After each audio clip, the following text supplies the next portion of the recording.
omzum yükle doldu ama bende vazgeçmek yoktu.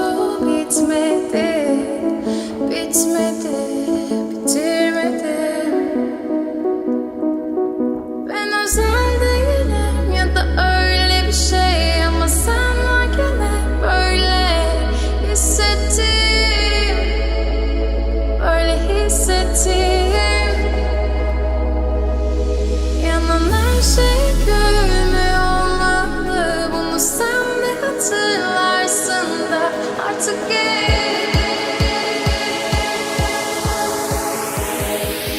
böyle hissettim.